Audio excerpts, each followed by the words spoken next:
최경영의 최강 시사.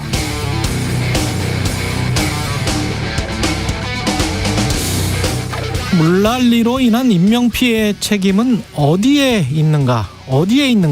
우리 언론은 보통 이렇게 묻습니다. 그리고 청주시, 충청북도 경찰 이렇게 기관의 명칭을 부릅니다. 질문을 좀 바꿔보겠습니다. 물난리로 인한 인명피해의 책임은 누구에게 있는가? 서구 언론은 보통 이렇게 묻는데요. 그러면 사람이 나오겠죠. 책임자 기관장의 이름이 호명될 겁니다. 그리고 그들은 이런 일이 생겨도 떳떳하게 나와서 공식 브리핑합니다. 자신은 대처를 어떻게 했고 당시에는 합당한 판단이었다 또는 어떤 점에서 잘못이 있었다라고 말하기도 하죠. 투명하게 사람에게 묻고 투명하게 사람이 답변합니다. 최대한 자율적으로 권한을 행사하고 책임이 있다면 회피하지 않습니다. 그런데 우리는 회피합니다. 묻는 것도 간접적입니다. 사람이 아니라 조직에게 묻고 건물에게 묻고 답변도 집단의 이름으로 합니다. 이렇게 되면 위로 갈수록 책임자는 묘연해지고 꼬리 자르기가 쉬워집니다. 문제가 생기면 서로 책임을 떠넘기기 쉽고 고위공직자일수록 책임을 회피하기 쉽고 평소에는 늘 위만 쳐다보는 조직의 전형이 됩니다. 그때 리더는 무엇을 해야 할까요? 최대한 권한을 자율적으로 행사할 수 있도록 환경을 조성해주고 스스로 책임을 회피하지 않는 자세를 보여줘야 합니다. 호통치고 질타하고 재난을 정치적 프레임과 결부시킬수록 조직은 늘 위만 쳐다보면서 더 수동적으로 변해갈 겁니다. 네, 안녕하십니까. 7월 20일 세상에 이익이 되는 방송 최경영의 최강시사 출발합니다. 저는 KBS 최경영 기자고요. 최경영의 최강시사 유튜브로도 실시간 방송합니다. 문자 자면은 짧은 문자 50원, 기본자 100원이 되는 샵 9730 공불 무료고요. KBS 일라디오 채널 정치, 경제, 사회, 문화 등 다양한 명품 콘텐츠가 있습니다. 구독과 좋아요, 댓글 많이 부탁드리고요. 오늘 최강시사 윤희석 국민의힘 대변인, 김은경 민주당 혁신위원장, 태영호 국민의힘 의원 차례로 만나보고요. 김용태, 장경태, 태태 브로더스와 함께하는 젊은 토론 준비되어 있습니다.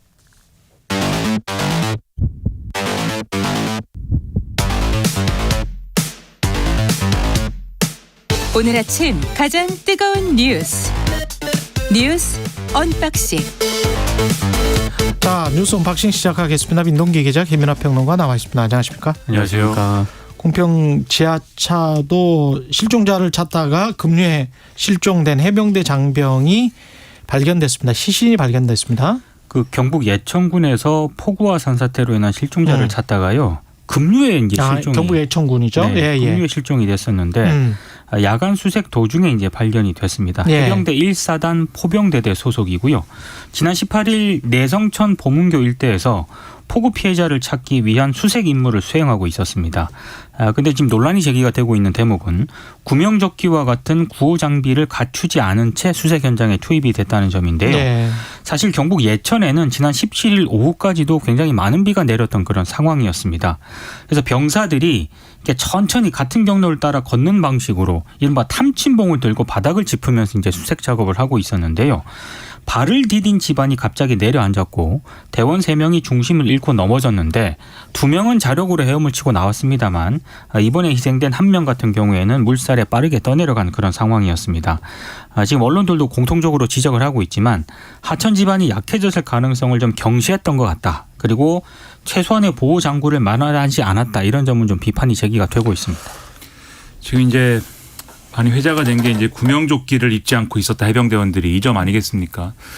그러니까는 이 재난 상황에서 구조당국이 가장 이제 뼈아픈 어떤 문제가 발생하는 게 바로 이런 대목이죠.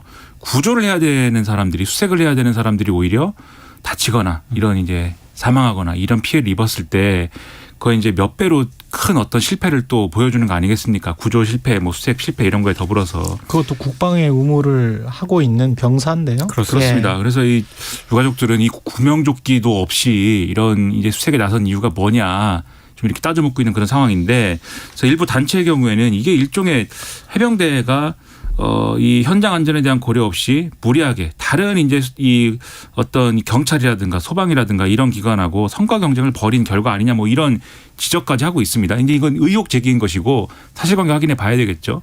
해병대는 그런 해명을 하고 있는 것 같습니다. 내부 규정에 보면은 함정이라든가 공호보트라든가 이런 걸 운용하는 경우면 구명조끼를 착용을 하는데 강이나 하천변에서 이제 도보로 이렇게 수색을 하는 경우에는 별도로 이제 이런 의무 규정은 없다라는 거거든요. 근데 상식적으로 생각해도 지금 말씀하셨듯이 강 바닥이라는 게 여러 가지 상황이 있는 것이기 때문에 이런 경우에도 안전장구를 착용해야 된다라는 거는 필요한 어떤 규정 같은데 그러한 것들이 왜 미비했는지 정말 이제 그냥 수색을 했어야만 되는 것인지에 대해서는 앞으로 철저하게 조사를 해서 이런 일이 다시 발생하지 않도록 해야 되겠죠. 그리고 예천 등 13곳은 특별재난지역으로 선포됐고요. 네, 윤 대통령이 13개 지방자치단체를 특별재난지역으로 우선 선포를 했습니다. 특별재난지역으로 선포된 지자체는 복구비의 50에서 80%를 국비로 지원을 받게 되고요. 피해 주민은 재난지원금 지원과 함께 뭐 국세, 지방세 납부 예외라든가 건강보험, 전기통신, 도시가스 요금 감면 등을 지원을 받게 되는데 정치권에서는 지금 추경 문제가 화두가 됐었는데 네. 민주당이 추경 편성 제안을 하지 않았습니까? 근데 국민의힘이 일단 이걸 거부를 했습니다. 그리고 지금 여야정 태스크포스도 좀 구성하자 이렇게 민주당이 제안을 했는데 이것도 정부를 뺀 여야 협의체면 충분하다면서 거부를 한 그런 상황인데요. 일단 윤지호 국민의힘 원내대표가 어제 이제 입장을 이렇게 밝혔습니다. 정부는 지금 현장 조치라든가 여러 가지 수해 복구와 관련된 일로 겨를이 없다. 필요하다면 여야가 만나서 수해 복구 및 방지 관련법을 같이 처리하고 여야 협의체 구성하는 게 더 바람직하다. 이렇게 얘기를 한 그런 상황인데 지금 뭐 추경 편성은 또 국민적 동의가 필요한 사안이기 때문에 오히려 시급한 수해 복구 지원이 뒷전으로 밀려날 수 있다. 이런 점이 우려된다라는 입장을 밝히고 있는 그런 상황인데요. 민주당은 추경 편성을 거듭 요구를 하고 있습니다. 일단 뭐 이재명 대표 같은 경우에도 대통령께서도 재난 피해의 심각성을 현장 방문을 통해 충분히 인지하셨을 것이다. 그래서 기획재정부 곳간을 지킬 게 아니라 국민의 생명과 안전을 지키는 게 더 중요하다는 입장에서 추경 편성에 적극 임해달라 이렇게 요구를 하고 있는 그런 상황입니다. 여당은 재정적으로 충분하다. 이렇게 밝히고 예비비가 있죠. 있다. 네. 뭐 이렇게 지금 이야기하고 있고요. 네.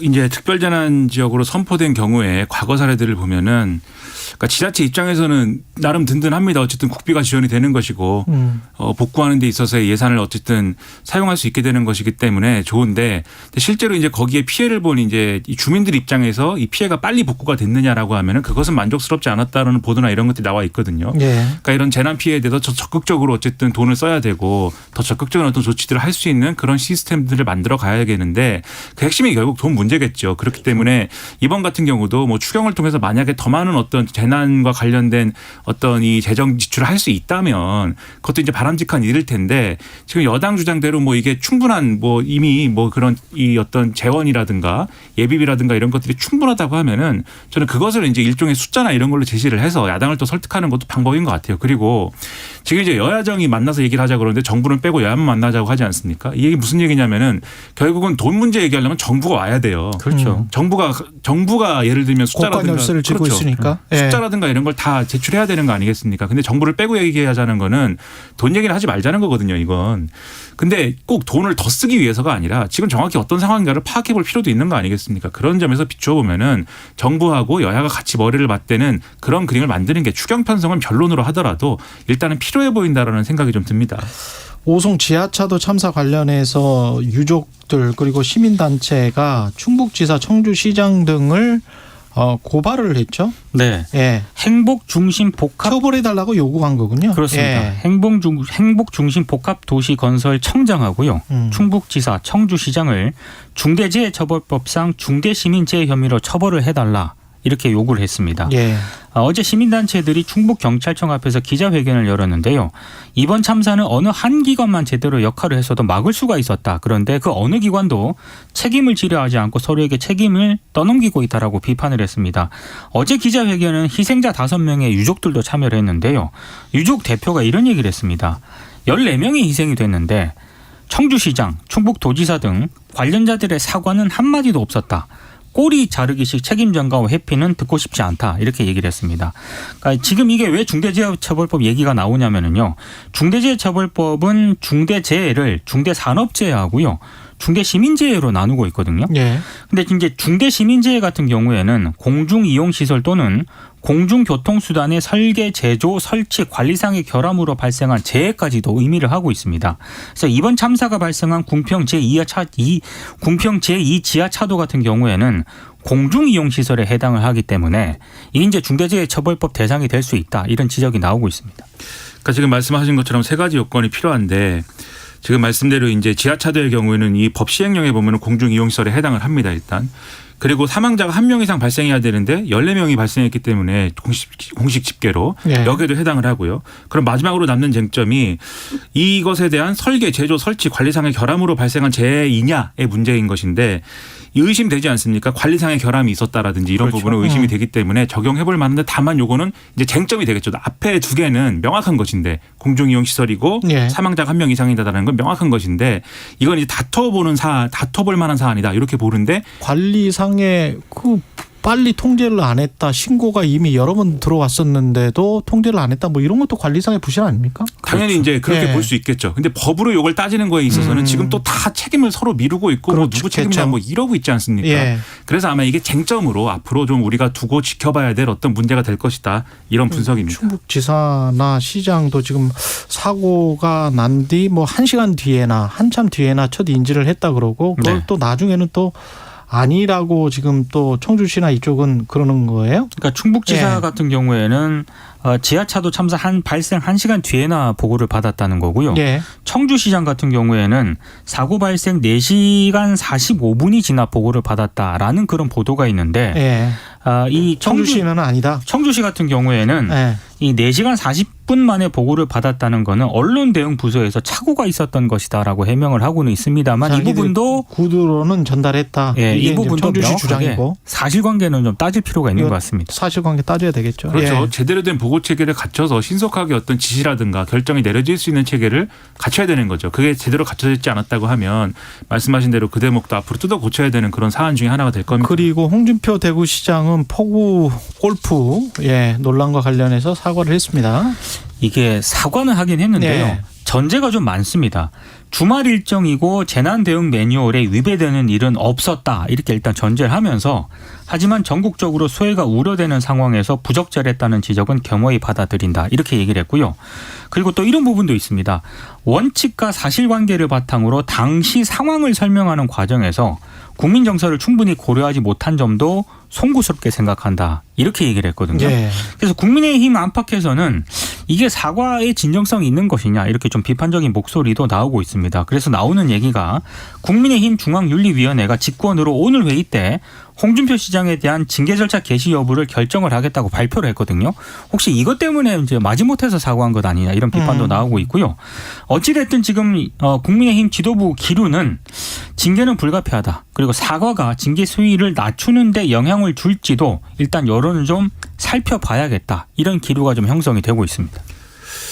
일단 이제 뭐 말씀하신 대로 윤리위에서 이 사안을 다루기로 했기 때문에 김기현 대표가 이제 이 문제에 대한 진상조사를 지시를 하고 그랬기 때문에 여기에 대한 이제 파장을 우려한 것으로는 보이는데요. 근데 그것도 이제 좀 시원치는 않은 게 그냥 물론 이제 당에서는 얘기를 하는 거죠. 이전에 이제 수해 중에 골프 쳐서 제명된 사람이 있기 때문에 홍문정 당시 경기도당 위원장이 그래서 비슷한 사안으로 다룰 수 있다. 그리고 홍준표 시장은 제명될 수도 있다 뭐 이런 얘기가 나오니까 이제 굽힌 거 아니냐라는 건데 그것만으로 사실 좀 이전의 행보까지 엮어서 보면은 전날까지만 해도 얼마나 당당했습니까? 그렇죠. 홍준표 시장이 뭐 막 여러 가지 얘기를 했는데 갑자기 이렇게 사과를 한 것은 그래서 매끄럽게는 잘 이해가 되지 않는다라는 생각이 들고요. 그 이전에도 어쨌든 윤리 얘기는 나왔는데 그러면 이제 요건 이제 평론가의 이제 추론 상상인 것인데 아마도 홍준표 시장이 만약에 이제 태도를 바꾸고 좀 굽힐 만한 어떤 그러한 어떤 맥락이었다면 무엇일까를 추정을 해보면 더 이제 좀 중요한 어떤 용산 대통령실이나 뭐 이런 데 기류가 좀 있었던 것이 아닌가라는 상상까지도 하게 되는데 어쨌든 이런 문제를 얼마나 엄중하게 또 처리하느냐에 따라서 국민의힘과 이 정권에 왜 다들 잘했다고만 하고 책임진다든지 사과든지 죄송하겠다고 하는 사람이 없느냐라는 어떤 여론에 대해서 좀 이렇게 선을 긋고 갈 수 있는 어떤 계기가 될 것이기도 하기 때문에 좀 명확하게 이 부분에 대해서는 처리를 해줬으면 하는 바람입니다. 미군 이등병이 월북을 했습니다. 네. 이 월북과 관련해서 이상한 점이 일단 발견이 되고 있습니다. 예. 일단 미국 정부는 공식적으로요. 월북한 미군 장병이 고의로 북한에 넘어간 것이다라고 공식적으로 확인을 한 그런 상황이고요. 그리고 지금 뭐 조 바이든 미국 대통령도 상황을 보고 받았다라고 하는데 미 언론들은 월북한 미국인이 트래비스 킹 이병이라고 일단 보도를 하고 있습니다. 근데 이 킹 이병 같은 경우에는요, 한국 순환 근무 도중에 폭행 혐의로 거의 2달간 구금이 됐다가 지난 10일 풀려났고요. 근데 구체적인 이유는 공식 확인되지 않고 있습니다. 그리고 지난해에는 폭행 사건 신고를 받고 출동한 경찰 순찰차 문을 걷어찬 혐의로 기소가 됐고, 그래서 지난 2월 서울 서부지법에서 벌금 500만 원을 선고를 받기도 했거든요. 그래서 추가 징계를 받기 위해서 텍사스주로 호송이 될 예정이었는데 여기서부터가 좀 이상합니다. 공항까지 간 후에 갑자기 도주해서 JSA 견학 프로그램에 합류했다는 거거든요. 이게 가능한가요, 근데? 그래서 미 당국자가 CNN에 일단 얘기한 걸 보면 네. 킹을 공항까지 호송한 인력이 세관까지 킹을 따라 들어갈 수 없었다, 이렇게 얘기를 한 그런 상황인데, 그런데 그런데도 세관에서 나왔다?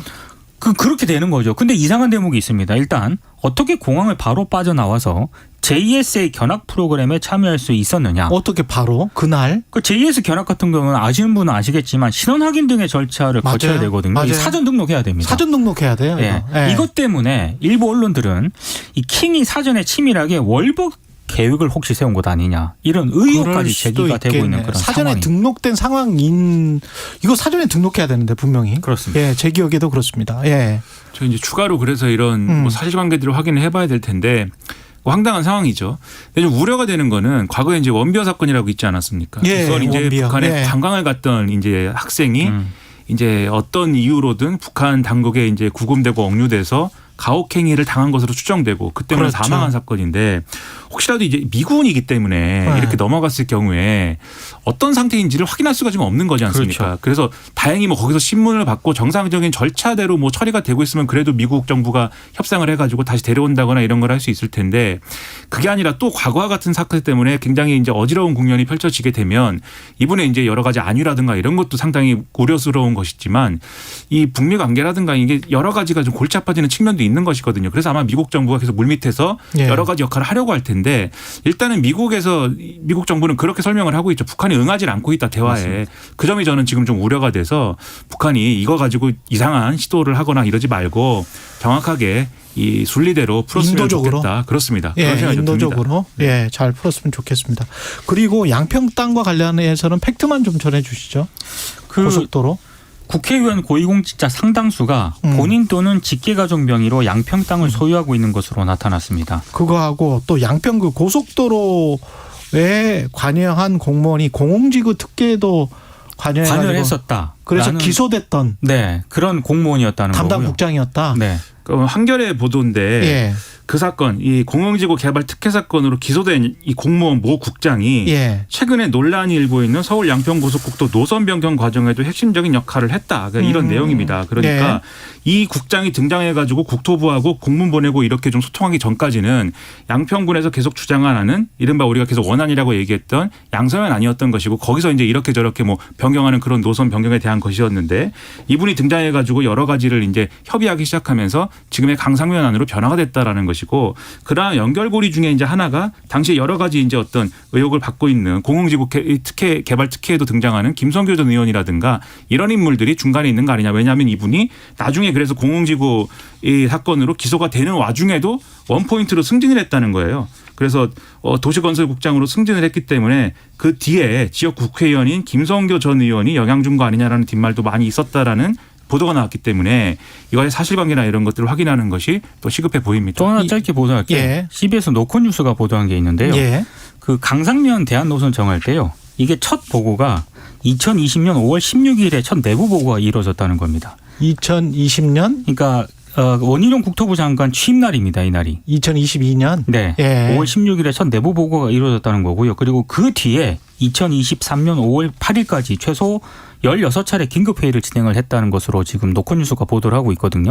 근데 과연 이거를 주무장관이, 원희룡 장관이 몰랐을 리가 있느냐, 이런 의혹이 하나 있고, 또 하나는 결국에는 대한노선이라고 하는 게 윤석열 정부하고 원희룡 장관 취임을 겨냥해서 이렇게 검토가 됐었던 것 아니냐, 이런 의혹을 시점이 이상하다. 제기를 하고 있습니다. 예, 뉴스 언박싱 민동기 기자, 김민하 평론가였습니다. 고맙습니다. 고맙습니다. KBS 1라디오 최경영의 최강시사 듣고 계신 지금 시각 7시 39분입니다. 폭염특보가 전국적으로 발효 중입니다. 현재 동해안을 뺀 전국 대부분 폭염특보 발표됐고요. 서울 등 일부 수도권을 중심으로는 폭염경보 지역이 더 많습니다. 오늘 예상 낮 최고 기온 서울, 광주, 대구 33도, 세종, 대전 32도 등 전국적으로 26도에서 33도 분포 보이면서 최고 체감온도 33도 이상 오르는 곳이 많겠고요. 중복인 내일도 오늘과 무더위가 거의 비슷하게 이어지겠습니다. 오늘 미세먼지 농도 오전 중에 서울, 인천 등 중서부 지역이 전날 정체된 미세먼지 때문에 좀 좋지 않겠고요. 오전 농도는 경기 남부가 매우 나쁨, 그 밖의 지역도 오후에 나쁨 상태 예상됩니다. 자외선 지수도 오늘 매우 높음이 대부분이고요. 일부 전남, 경남은 위험 수준까지 예보가 돼 있습니다. 오늘 제주 산지, 내일은 제주에 가끔 장맛비 예보고요. 오늘과 내일은 소나기 내리는 곳이 간혹 있겠습니다. 정체전선은 주말에 다시 북상해서 제주에 내리는 비가 주말 새벽 전남 해안을 시작으로 차츰 전국적으로 확대돼 다음 주 초반까지 장맛비 예보 있습니다. 현재 서울 기온 24.6도입니다. 최경영의 최강시사 출근길 날씨정보 최영우였습니다. 계속해서 이 시각 교통 상황입니다. KBS 교통정보센터 유하영 씨가 정리드립니다. 네, 집중호우의 영향으로 속도를 줄여서 운행하던 KTX가 오늘부터 정상 속도로 운행합니다.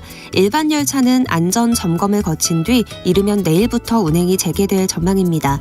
오늘 출근길 정체가 심하진 않은데요. 서해안고속도로 목포 쪽으로 서서울 요금소에서 용담터널까지 막히고요. 이후로 비봉에서 팔탄분기점까지 밀립니다.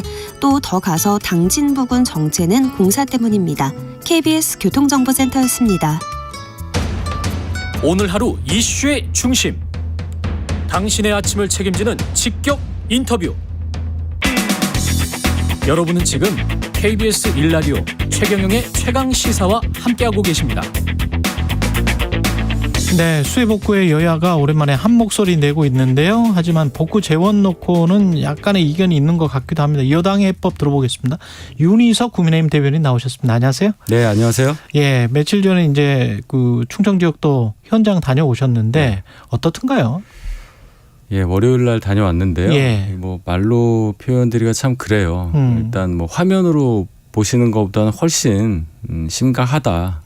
예, 가서 보면 참 뭐라 말씀을 드릴 수가 없을 정도로 깝깝한 물이 예. 휩쓸고 지나간 자리가 예. 아, 저렇게 되는구나. 저는 개인적으로 그렇게 느꼈습니다. 수마라고 하니까요. 네네. 예. 지금 저 수해 복구는 빠르게 이루어져야 될 텐데 돈이 지금 당장 필요하죠. 그렇죠. 바로 예. 투입이 돼야죠. 예. 근데 대통령이 그때 그 이야기했던 이권 카르텔 보조금을 수해 복구에 투입하라, 이거는 어떻게 서로 연결이 됩니까? 아, 그거는 예. 이제 앞으로 예. 그러니까 예산을 아껴서 제대로 써야 될 때 쓰자는 원칙론적인 얘기고, 당장 그것을 줄여서 그 돈을 간다 그런 얘기는 아니죠. 그 돈이 그 돈으로 가는 거는 아니다. 그렇죠. 그거는 그렇게 이해할 수는 없는 거죠. 중요한 거는 신속하게 빨리 재정이 투입이 돼야 한다는 그 신속성이 있는 거지. 예, 그런데 지금 상황을 보면 우리가 예산이 올해 예산만 640조 정도가 되는데 20조 원 가까운 그 보조금이라든지 어떤 뭐 독점 기업의 어떤 비즈니스적인 그런 폐해들, 이런 것들에 대해서 우리가 다시 생각해보자는 그런 원론적인 얘기, 뒷부분이 중요한 거잖아요. 예산을 아껴서 제대로 쓰자. 여기에 방점을 찍은 그런 메시지라고 봐야죠. 그러니까 보조금 때문에 세수가 줄어든 걸로 지금 정부에서는 파악하는 거예요? 보조금 때문에 세수가 줄어든 게 아니라 보조금 때문에 우리 예산이 지출되는 과정에서 비효율이 발생한다. 그 얘기를 이번에 이 재난 피해 관련해서 우리가 예산이 더 많으면 더 많은 지원이 가능한데 그게 안 되는 상황, 거기에 대해서 원론적으로 짚으신 거다. 저는 그렇게 봅니다. 그렇군요. 그 전에 사실은 법인세랄지 종부세랄지 이런 것들을 많이 깎아줬기 때문에 세수가 부족한 부분은 그쪽에서 나온 거 아닙니까? 여기서 증세 감소 얘기는 그런데요. 세수가 많이 늘고 줄고는 경기 영향도 타는 거예요. 그렇죠? 그런 거를 그렇겠죠. 지금 여기서 쾌도난마식으로 얘기할 수는 없다고 봐요. 알겠습니다. 일단은 관련해서 야당은 지금 추경을 좀 생각해야 되는 거 아니냐, 이렇게 이야기를 했고, 여당은 그거는 아니다. 지금 당장 할 예비비가 있다 이런 지금 입장인 것 같고요. 예, 그 목적 예비비 2조 8천억이 있습니다. 예. 그리고 이번 예산안 본회의 의결할 때도 홍수 등 이 불가피한 상황으로 해서 뭐 국가하천 정비 이런 데 돈이 필요할 때는 우선적으로 예산을 전용하거나 이 예비비를 쓴다 이런 부대 의견까지 의결이 됐거든요. 예. 그러니까 거기에 충실하게 정부가 집행을 하겠다는 입장이고 예. 추경 얘기하시는데 일단 지금 재정적으로는 일단 그 2조 8천억 예비비까지 감안을 하면 충분하다는 게 정부 여당 입장이에요. 그리고 이제 추경이라는 걸 하게 되면 국회 의결이 필요하지 않겠습니까? 예. 그렇다면 이제 국민의 동의를 얻는 절차가 필요한데 지금 중요한 거는 신속하게 빨리 재정이 투입돼야 된다는 이 상황. 여기서 이제 추경을 가지고 왈가왈부할 시간이 없다. 그래서 일단은 예비비로 투입하자. 그렇죠. 예. 그 얘기입니다. 그리고 그 이후에 어떤 예산이 부족하게 된다든가 그러면 아까 무슨 보조금 같은 이야기도 하셨습니다만 보조금 같은 경우에 뭐 20조가 다 문제가 있다면 그걸 뭐 수사를 통해서 이렇게 다시 회수를 한다든가 아니면 뭐 그 시간이 좀 걸릴 거 아니에요. 제가 말씀드린 많이 거는. 걸리죠. 그것도 이제 시간이 걸릴 그 텐데. 얘기가 아니라니까요. 그러면 어떤 거예요? 그거는? 자꾸 그 부분을 얘기를 하시는데 네. 우리 예산이 집행되는 과정에서의 비효율을 그렇게 표현을 하신 거라고 생각해야죠. 어떻게 그거를 지금 나가야 되는 걸로 확정이 되어 있는 보조금을 네. 다시 뺏어서 네. 그거를 가지고 이렇게 전용을 한다? 그 개념이 아니죠. 그 개념은 절대 아니다. 그러면 만약에 또 돈이 필요하게 되면 여당 입장은 추경을 뭐 그때 되면은 논의할 수 있다는 겁니까? 아니면은 추경은 절대 안 된다. 제가 말씀드린 전제를 자꾸 말씀 안 하시니까 그 같은 질문이 나오는 거잖아요. 예. 2조 8천억이라는 목적 예비비가 지금 재정 당국 또 저희 입장에서는 충분하다고 보는 거예요. 그게 모자라면 당연히 추경을 해야 되겠죠. 예, 일단은 그거 가지고 쓰자. 그 TF는 정부는 빼고 해도 된다. 그래서 여당 입장은 그런 겁니까? 아니면 여야만 저희가 좀 논의를 좀 해야 될 것 같아요. 논의는 일단 좀 추경 해봐요. 관련해서로 이게 TF의 목적이 한정이 된다면 지금 상황에서는 얘기가 공전이 될 것 같고요.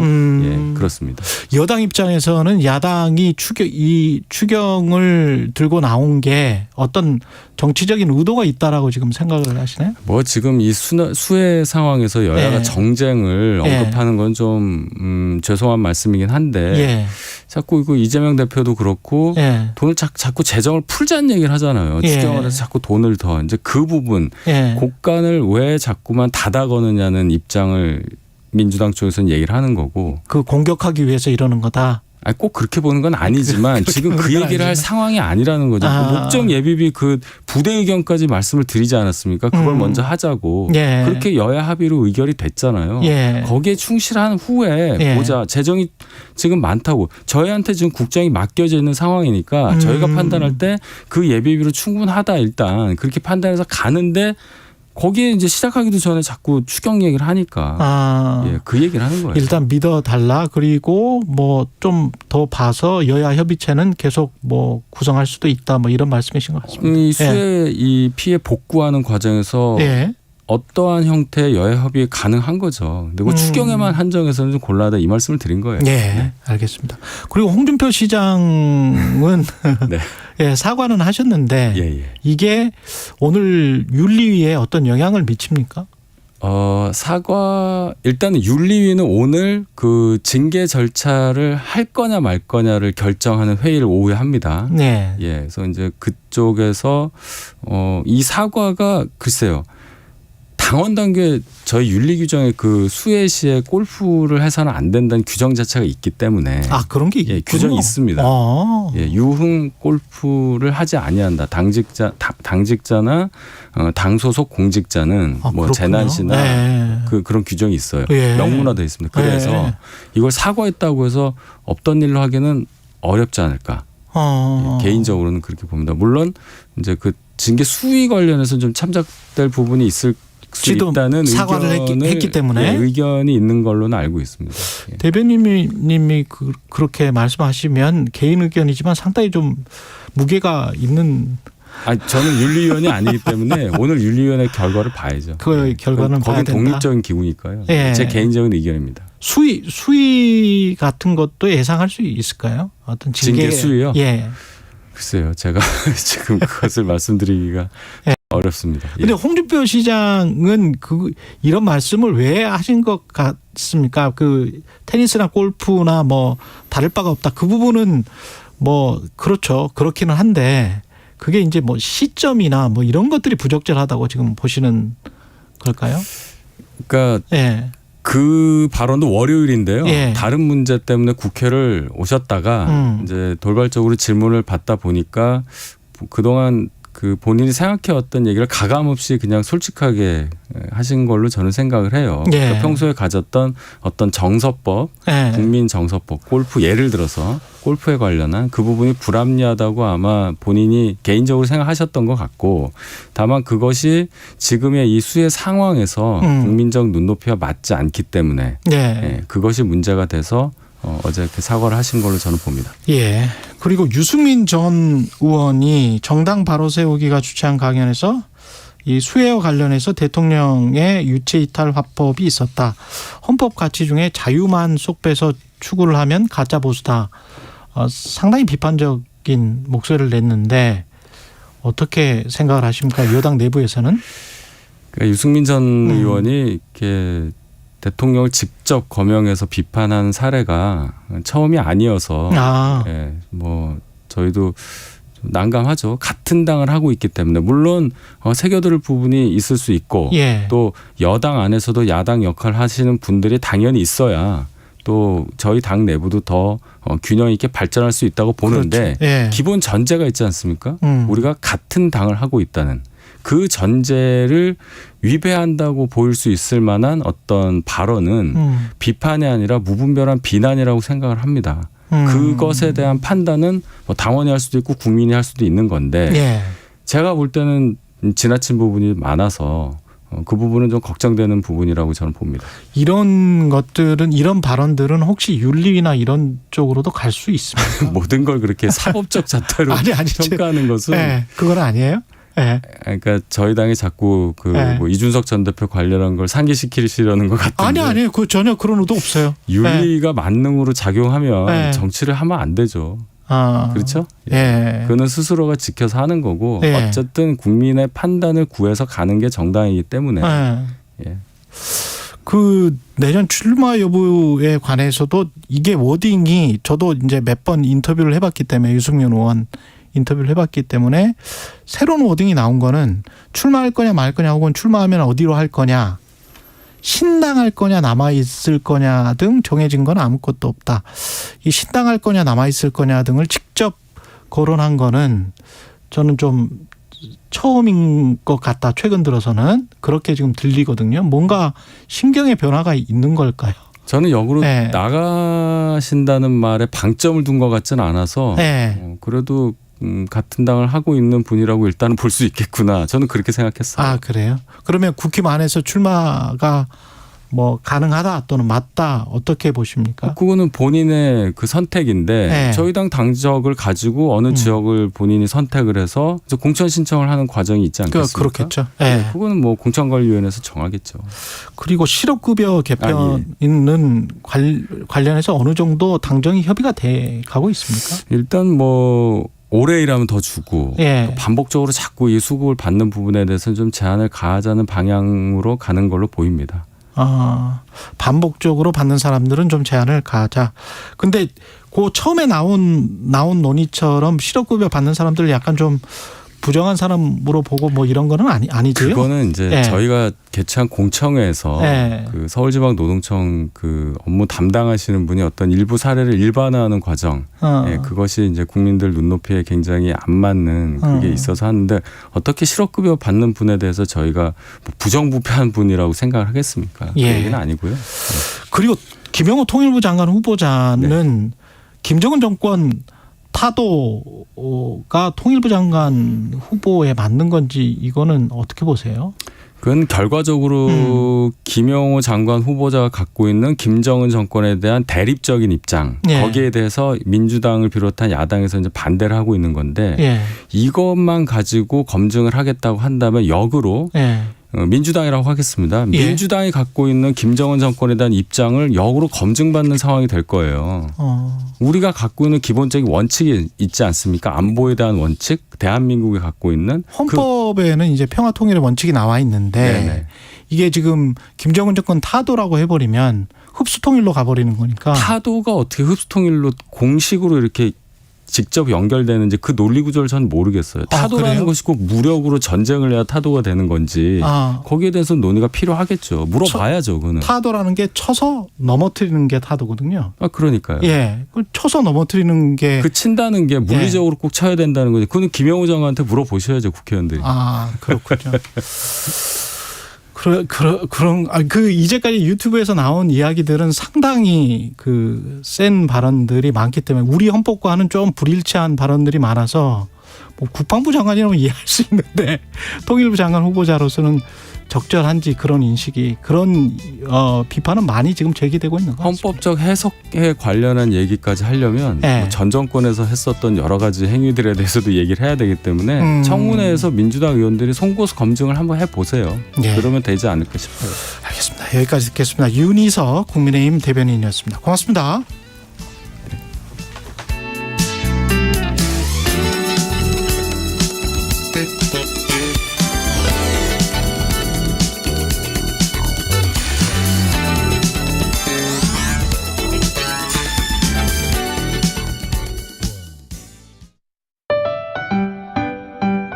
(2023) KBS 1라디오 연중기획 낮은 목소리 당신의 목소리를 들려주세요.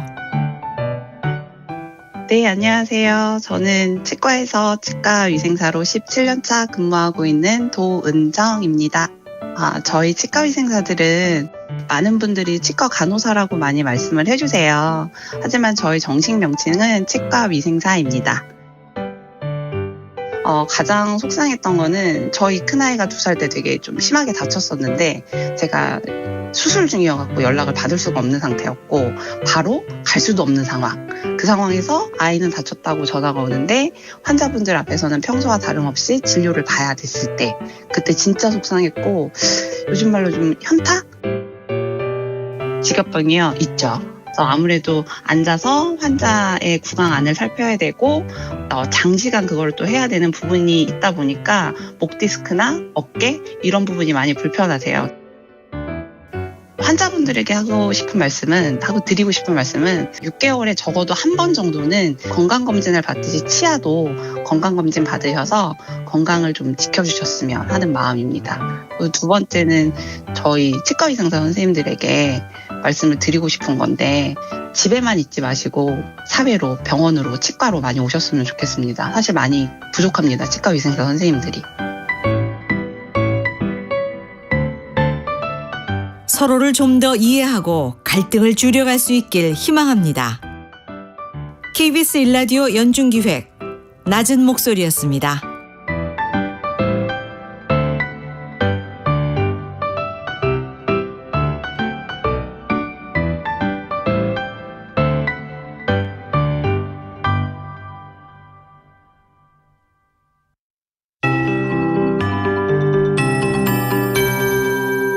KBS 58분 날씨.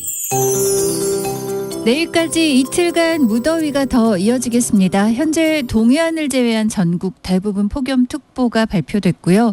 서울 동남권, 서남권을 포함해서 수도권 중심으로는 폭염 경보 지역이 더 많습니다. 이틀간 격렬한 야외 활동을 되도록 피하시는 게 좋겠고요. 수분 섭취도 충분히 해주셔야 되겠습니다. 오늘 자외선 지수도 해가 정점인 낮 12시부터 3시 사이에는 매우 높은 상황이 많겠고요. 일부 전남과 경남으로는 가장 높은 단계인 보라색 위험 수준으로 예보가 됐으니까요. 각별히 주의를 하셔야 되겠습니다.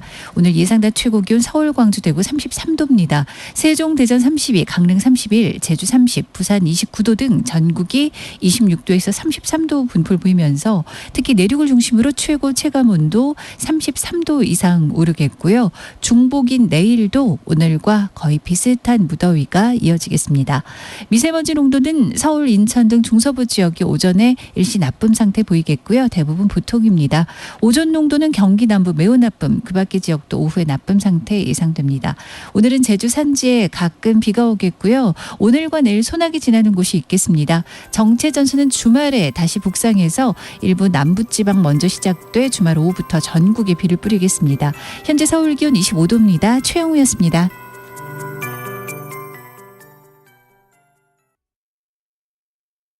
정성을 다하는 국민의 방송 KBS가 8시를 알려드립니다. AM 711kHz, FM 97.3MHz, KBS 1라디오입니다. HLKA.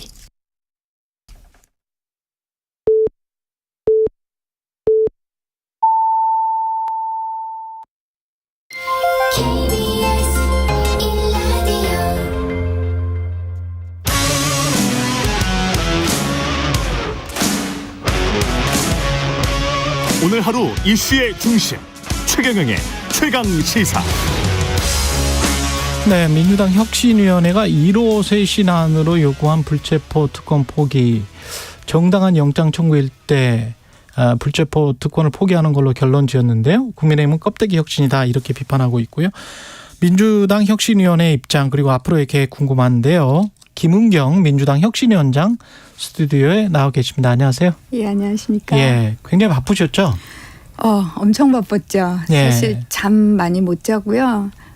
며칠 초기 며칠은 집에 돌아오면 거의 시체처럼 잤어요. 보통 몇 시에 출근해서 몇 시에 퇴근하는 이런 일정입니까? 저는 개인적으로 계속 매일매일 출근을 해서 8시에 출근을 해서 8시 도착을 합니다. 8시쯤 도착해서 6시, 7시까지 하고 저녁도 뒷시간에 또 만나야 될 분들이 있으니까. 아, 그렇군요. 거의 하루 종일이죠. 네. 예.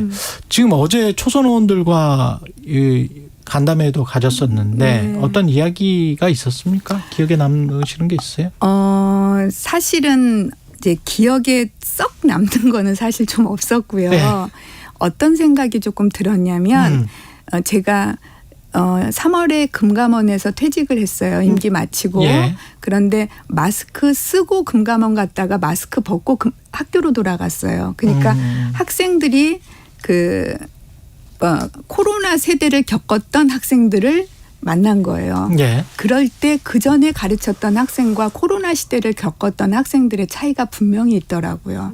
아주 심각할 정도로 있었어요. 예. 일단 그들은 학력 저하가 심각했어요. 그러니까 코로나 세대에 무엇인가를 했던 경우가 달라요. 다른 세대하고. 근데 저가 많은 국회의원을 만나 뵙지는 않았지만 초선이 코로나 때 딱 그 초선들이신 거예요. 그래서 소통이 잘 안 되시는 느낌이 들었어요. 물론 소통에 있어서 좀 학력 저하가 있다? 무슨 그렇게 학력까지를 말씀하시면 안 돼요. 그분들 학력은 높으시니까. 예. 그 어떤 재선이나 다선들과에서의 현격한 차이가 있다. 많이 하고 자기 의견을 이렇게 이야기할 때 조금 덜 정리가 된.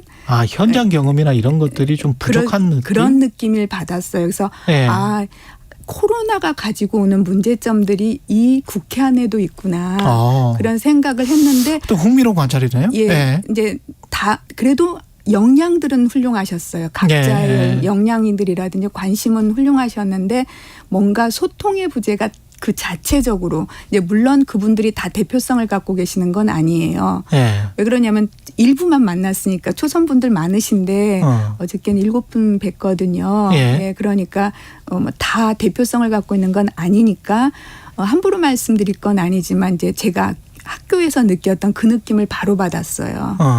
그래서 소통을 강화할 수 있는 방법을 가지면 분열도 또 이것도 줄어들겠구나. 그런 어떤 나름의 해법을 생각을 해봤습니다. 어저께 짧은 시간 2시간 정도 뵀거든요. 그렇군요. 다음에 또 다른 분들 뵐 거고 또 재선들도 뵐 거고 각자마다의 어떤 혁신에 대한 생각이 다를 거라고 생각해서 당연히 뵈야 될 것 같아요. 밖에서 봤던 민주당과 안에서 본 민주당은 뭐가 좀 다릅니까? 각자의 역량은 다들 좋으신 것 같아요. 그런데 이제 들어가서 이제 그냥 국민의 한 사람으로 볼 때는 짜증스러운 때가 많았어요. 왜들 저러지? 그렇게 했는데 들어가서 보니까 시기를 놓치는 듯한 일이 발생하면 그 일을 빨리 해결해야 되는 시기를 놓치는 듯한 그런 것이 보여요. 왜 시기를 놓칠까요? 개개인들의 역량은 좋은데 시기를 놓치는 이유는 조직적인 이유 때문입니까? 그거는 이제 뭐 더 생각을 해봐야 될 문제이기도 하겠지만 예. 어떤 일을 대할 때 약간의 온정주의가 있는 것 같아요. 온정주의가 있다. 네. 그래서 문제를 발견하면 빨리 이 문제를 그러니까 그들에게 그 규정이라든지 윤리교범이라든지 어떤 감찰에 관련된 뭐 절차가 없다든가 그건 있어요. 다 제도들은. 근데 그 제도들이 작동하는 과정이 조금 늦어요. 예. 그러니까 시기를 놓치는 듯한 그런 문제가 있어 보이는데 저희들이 첫날 출범식하고 바로 저희들이 혁신위가 출범하게 된 아주 첫 번째 동기 많은 일들이 있었겠지만 돈봉투 사건하고 코인 사건 때문이었으니 예. 그런 과정에서 또 다른 유사한 내부에서 발생됐던 일에 대해서 어떤 방식으로 절차가 진행됐는지를 좀 보여주십시오 해갖고 자료 제출 요구를 첫날부터 하기 시작을 했었어요. 물론 좀 오래 걸리기는 했지만 그 과정에서 들여다보니까 실기를 하게 되고 그러면 국민들은 와글와글 이제 그렇죠. 비난을 하게 되고 그러다 보니까 어느 시기를 놓쳐버리니까 그 뒤에 가서 뒷북치듯이 그 문제를 해결하기에는 조금 시간을 놓치는 그러니까 의지가 없는 거는 아닌데 그런 것들이 작동이 잘 안 되는 듯한 모습을 보였어요. 그러니까 어떤 그런 사건들이 개인의 일탈일 수도 있고 뭔가 잘못 일을 하다 보니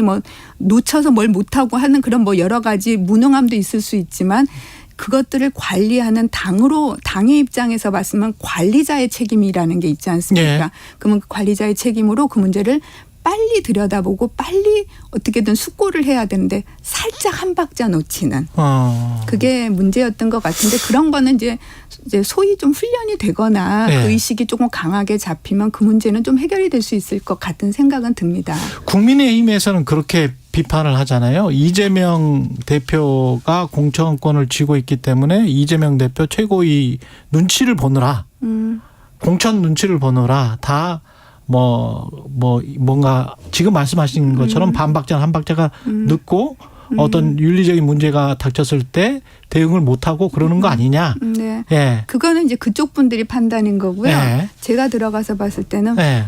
공천권 같은 거 갖고 지금 얘기 한마디도 나오지도 않고 그런 분위기는 아닌 것 같아요. 그런 분위기는 아니다. 예, 오히려 뭔가 목소리들이 여러분들이 계시잖아요. 예. 오히려 더 저는 굉장히 지나칠 정도로 자유스럽게 보았습니다. 너무 지나칠 정도로 네, 자유롭게 봤다. 네, 왜냐하면 개인 정치 하시기 위해서 툭툭 튀어나오는 물론 다양성은 있지만 네. 그것들이 약간 언어가 어느 수위를 넘어서서 분열을 조장하는 경우들도 있고 그러니까 네. 그래서 그렇게 그립감이 세서 이렇게 공천을 내가 좌지우지하니까 너희들 조용해 그런 분위기는 아니었던 것 같습니다. 오히려 개인 정치를 하고 있더라. 네, 오히려 민주주의의 성향에 맞는 다양한 얘기들을 하는데 그것들이 여기서도 나오고 저기서도 나오고 그런 것이지 사실은 저는 국민의힘보다는 훨씬 더 민주적인 방식으로 민주당이 진행은 되고 있는 것 같아요.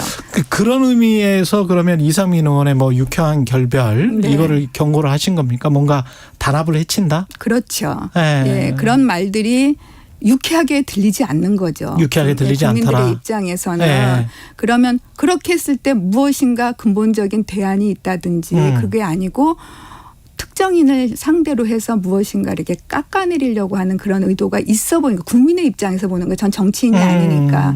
그러니까 그것들이 불편하게 보이는 거죠. 뭔가 분위기를 해치는 것 같고 다양성은 좋다니까요. 어떤 다양한 얘기를 이야기하고 정책을 얘기하면 좋은데 그러니까 저희 어렸을 때 비난을 하더라. 네, 어렸을 때 왜 이불 밑에서 형제간끼리 싸우다 보면 발로 툭툭 치고 그러잖아요. 그렇죠. 그러다 보면 더 세게 밀고 그것이 심해지면 주먹도 들 것 같은 그런 모습들이 있잖아요. 근데 그게 이제 불안한 거예요. 국민들의 입장에서 보았을 때는. 근데 그런 문제죠.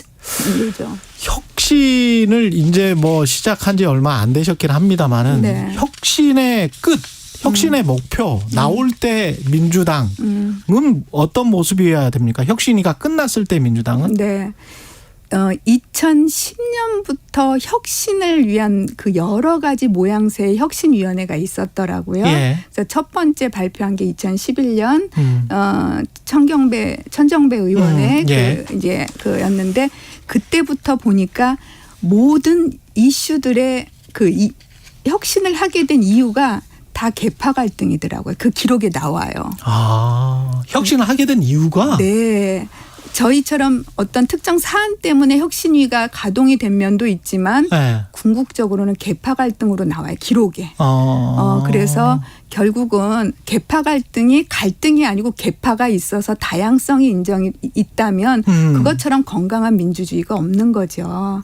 계파 갈등이 오히려 혁신을 부채질하고 있다. 네. 예. 그래서 그 계파들끼리 예. 잘 소통만 한다면 옛날 왜 김대중 대통령이나 어르신들은 뭔가 내밀하게 소통하고 문제를 끌어내고 그랬던 과정들이 있잖아요. 예. 그러니까 그런 조금 좋은 선례들을 좀 찾아서 이렇게 한다면 그 갈등만 없어진다고 하면은 그리고 건강하게 다양성을 갖고 정책 정당으로서의 모습을 갖춘다고 하면은 예. 충분히 민주당은 회생할 수 있는 훌륭하게 잘 그 역할을 할 수 있을 거라고 생각을 합니다. 그런데 이제 언론에 많이 비춰진 모습은 국회의원들끼리의 뭐 갈등이나 뭐 이런 것도 있겠지만 가장 많이 비춰진 모습은 이른바 이제 개딸들이라고 하는 강성 지지층 그리고 당원들과 국회의원들 사이에 뭔가 그리고 국회의원들이 그 당원들을 잘 설득하지 못하고 있는 것 같은 좀 이상한 정당의 모습. 예. 그러면 잘 설득을 하면 되는데 국회의원들이. 그게 소통이죠. 예. 그러니까 역사적으로 보나 세계 사례를 보나 민주당 같이 당원의 숫자가 많은 데는 찾아보지를 못했어요. 영국이나 독일이 어떤 민주주의의 하나의 상징적인 나라잖아요. 예. 우리보다 인구가 훨씬 많은데 우리보다 훨씬 적은 당원 숫자를 갖고 있어요. 민주당의 경우는 일반 당원이 한 200만 명 정도 되고 예. 권리당원 한 130만 명 정도 돼요. 그러니까 어마어마한 숫자거든요. 그러니까 너무나 다양한 계층이 모일 수가 있는 거죠. 그리고 이제 시대적인 상황도 조금 달라지고 우리가 이 나이 차이가 젊은 친구들하고 저희들하고 나이 차이에서 오는 그 세대 차이가 있지 않습니까? 그렇죠. 그러니까 그 안에서도 그런 차이들이 있는데 이런 것들의 차이들이 이렇게 물밀듯이 넘어오는 것을 국회 당 입장에서는 그런 것들을 준비해서 받아들일 만한 어떤 겨를이 없었던 것 같아요. 그런 여러 다양한 스펙트럼의 그 당원들의 모습들. 예. 그런데 사실 이제 우리가 팬덤 정치라고 하는 것이 지금 갑자기 생긴 건 아니고 김대중 대통령 시절에도 그분을 따르는 그것도 사실 팬덤이거든요. 예. 노사모도 팬덤이거든요. 그렇죠. 예.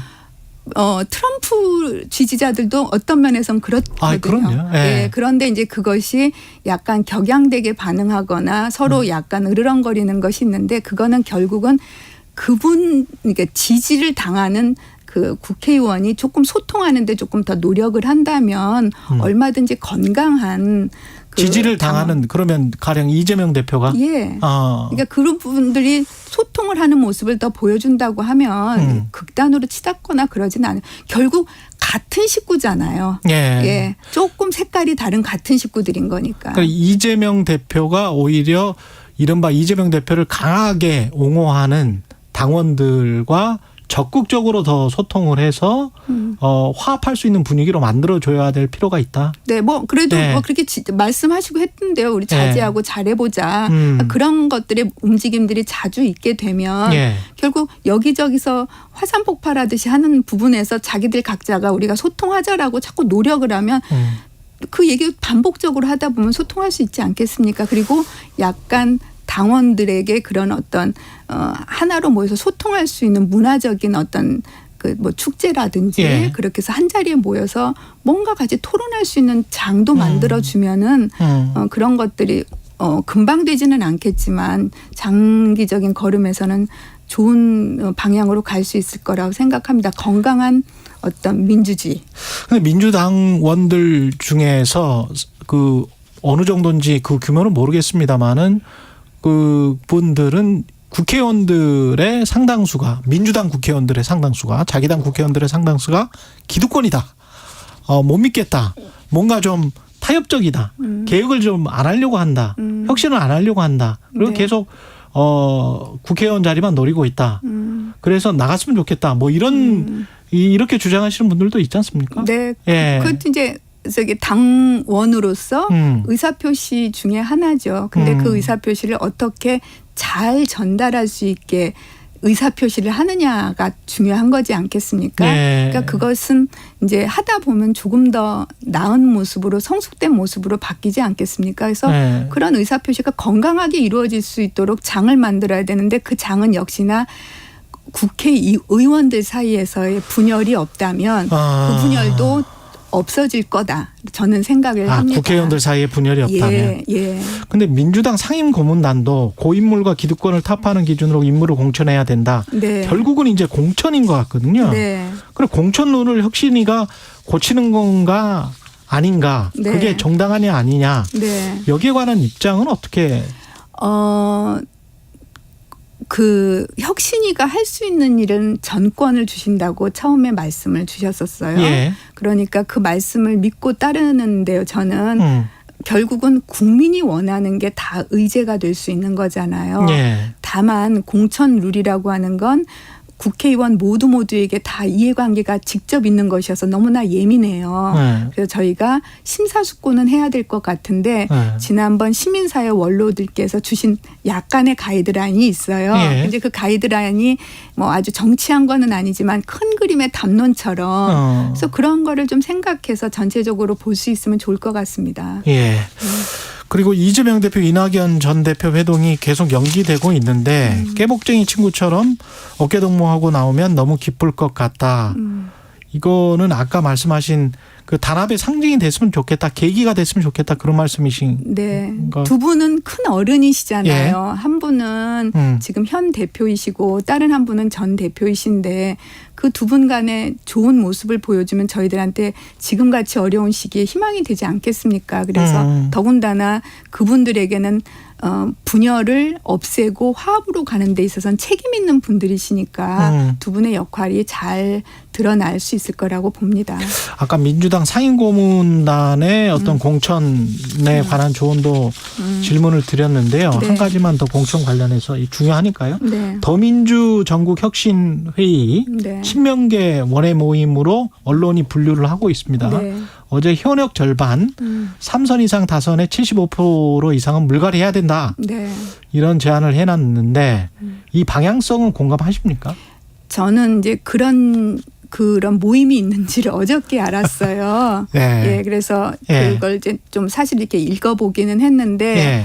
뭐 그런 제안도 제안 중에 하나일 수 있는 것이죠. 근데 제안 중에 하나일 수 있다. 근데 예. 여러분들이 물갈이는 좀 해야 된다. 그다음에 인적 쇄신이 너무나 중요하다. 예. 그런 말씀들을 하시니까 그런 차원에서 이해하고 예. 이 문제를 접근하면 될 것 같습니다. 근데 룰이나 뭐 이런 것들을 그러면 또 고쳐야 될 것 같고 그러면 또 현역 국회의원들의 또 반발이 있을 것 같고 뭐 이게 계속 돌 수도 있겠습니다. 이 논의 자체는. 그 룰이 예. 모든 자에게 다 만족스러울 수는 없어요. 그러니까 반복적으로 말씀드립니다만 예. 국민이 원하는 기준으로 하도록 할 겁니다. 예. 네. 혁신이 출범 지금 한 달인데요. 앞으로의 계획 마지막으로 말씀해 주십시오. 일단은 신뢰를 회복하는 것이 너무 중요할 것 같아요. 뭐 예. 윤리니 뭐 그런 얘기를 말씀을 드렸는데 윤리라고 하는 단어가 너무 추상적이어서 예. 국민 신뢰 회복 방안을 첫 번째로 발표를 할 거고요.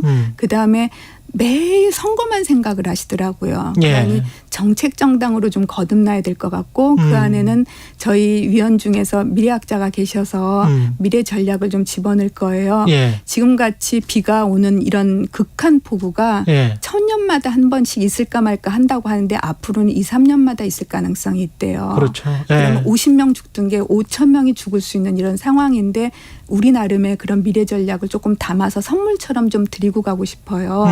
그래서 청년들 좀 끌어들일 수 있고 그래서 전략 정당으로서의 어떤 정책 정당으로서의 모습을 갖추게 하고 그다음에 당원권을 어떻게 조금 잘 보정하고 강화할 것인지를 봐서 전체적으로 당의 구조를 현대화하는 방안까지를 저희들이 발표를 할 생각입니다. 예.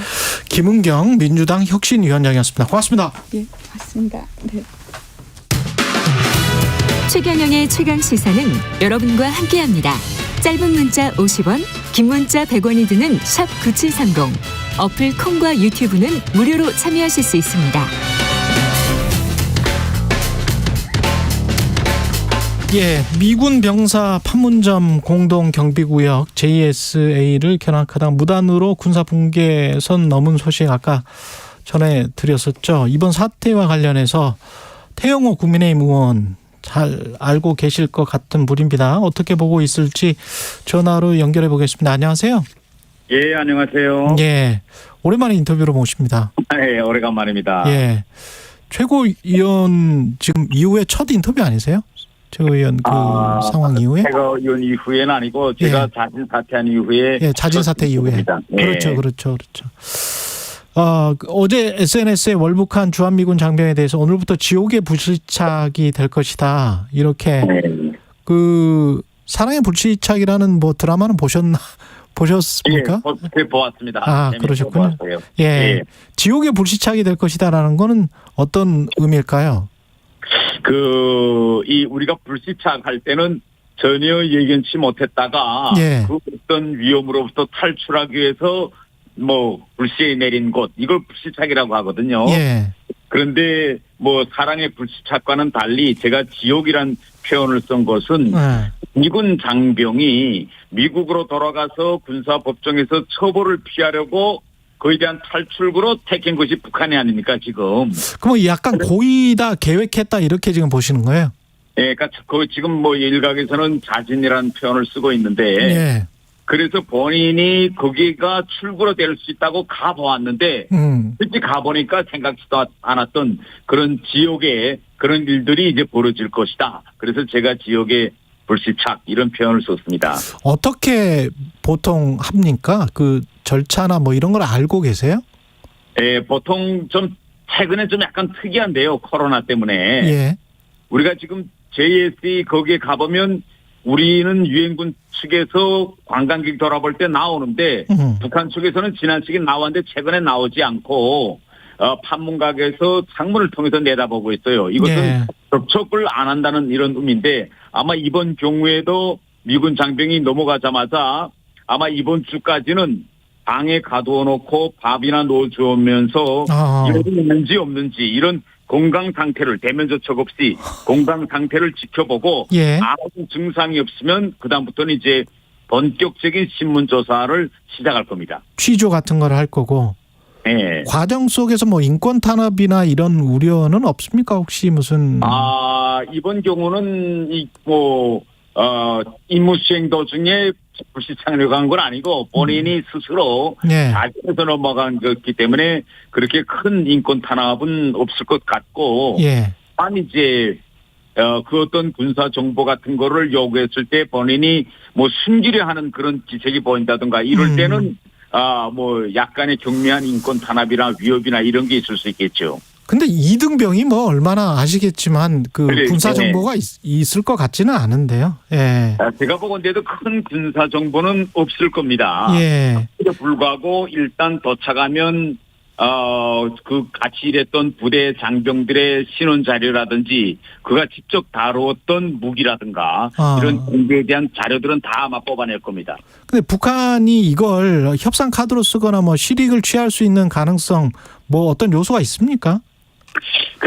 지난 시기에 보면 북한이 이런 경우를 아주 잘 활용했거든요. 왜냐하면 이 미국이란 나라가 북한과 이 적대 관계에 있지만은 본국의 그런 자국민의 생명 안전과 관련된 문제면 미국은 모든 걸 다 내려놓거든요. 그래서 데려갈 때도 보면 전직 대통령이 와서 데려가라 라면 군용기를 가지고 전직 대통령이 직접 찾아가서 데려오고 이번에는 정보수상이 와라 하면 또 정보수사장이 가고 우리가 영화 라이언 일병 구하기에서 본 것처럼 여러 특이점이 있습니다. 미국이란 나라는. 때문에 북한이 이런 사건이 발생하면 이걸 이용해서 북한의 체면을 올리고 이런데 지금까지는 아주 잘 활용해 왔는데 지난번에 오토 웬베오 이제 우리 사건 때는 우연치 않게 거의 완전히 사망 직전 상태에서 미국에 보내주었기 때문에 그 사건을 계기로 북한이 얼마나 야만적인 나라이냐라는 인식이 이제 세상에 이제 굳어졌거든요. 예. 그래서 아마 이번에도 북한이 이 사건을 어떻게 다룰 것이냐라고 신중히 접근할 것이고 이에 더해서 이 미국 정부가 이 사건에 대해서 아주 전략 전술적으로 잘 접근해야 된다. 저는 이렇게 생각합니다. 북한이 아직 공식 발표가 없는 거죠? 네, 아직은 북한은 지금 공식 발표를 하지 않고 여론의 추이를 아마 지금 지켜볼 겁니다. 그건 내놓는다면 또 옛날에 과거처럼 선전하듯이 우리 체제가 북한 체제가 좋아서 이렇게 넘어왔다 이런 식의 선전입니까? 최근에는 그런 선전은 좀 낮아졌어요. 왜냐하면 이 한류가 북한에 많이 밀수돼서 들어가면서 일반 북한 주민들도 미국이나 한국이 북한보다 훨씬 잘 살다는 건 다 알아요. 그렇습니까? 이런 체제 선전의 활용도는 그리 높을 것 같진 않고 다만 지금 이번 사건의 가장 지금 난점은 뭔가면 미국과 북한 또 남북 간의 법률적으로는 정전 상태입니다. 이게 쉽게 이야기하면 기술적으로 전쟁 상태인데 조금 병사가 투항해 온 거잖아요. 그러네요. 투항해 온 거기 때문에 이걸 전쟁 상태에서 투항해 온 장병을 다시 돌려보낼 수 없어요. 법률적 구조적으로는. 군사적으로는 그렇게 되겠습니다. 그렇기 때문에 이럴 때 바로 협상의 기술, 외교적 용어로 협상의 기술이라는 게 필요하거든요. 미국이 그러면 좀 뭘 내놔야 되는 상황으로 갈 수도 있겠습니까? 그러니까 이때 이제 어떻게 우리가 잘 하는가 하면 최근 자꾸 언론이 자진월북이라는 표현을 계속 쓰고 있어요. 이게 북한으로서는 자진월북이라는 프레임에 갇히면 북한이 내놓을 수가 없거든요.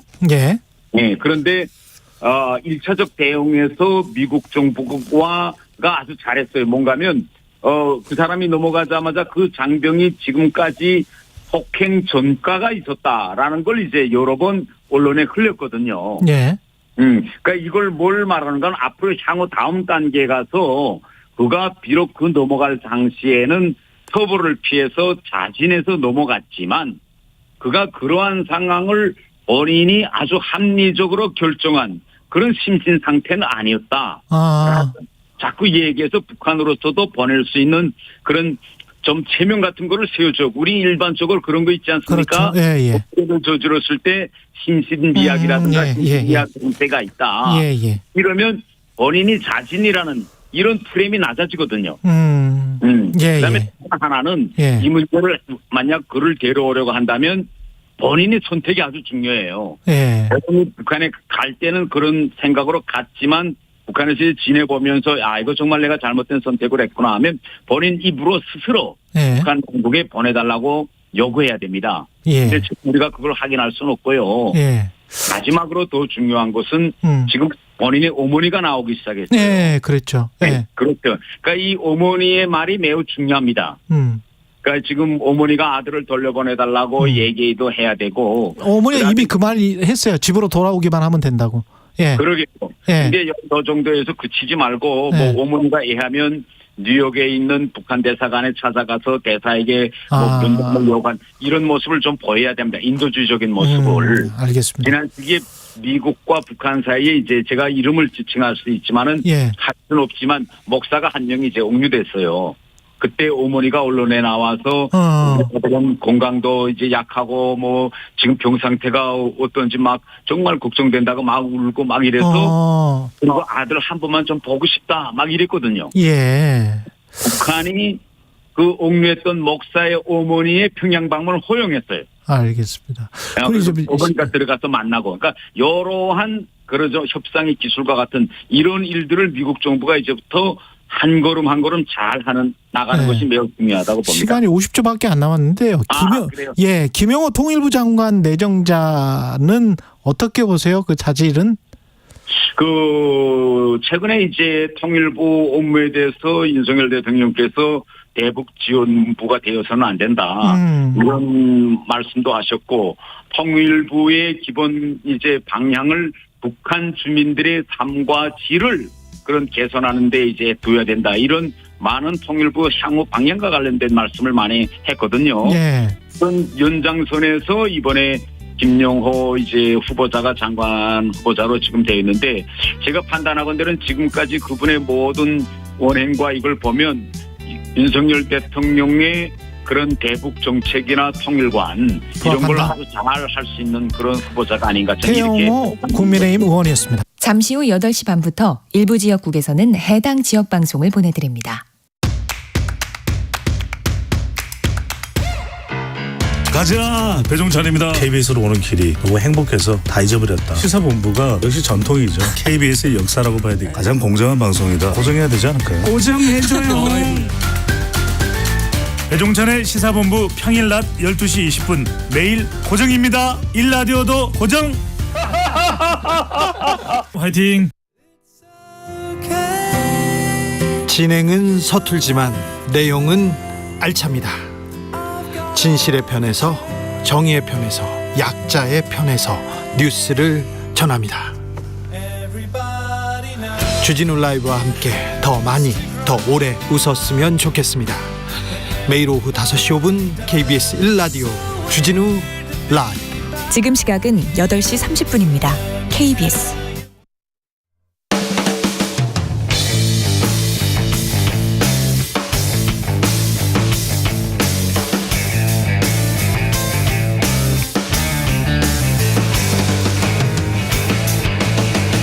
최경영의 최강 시사.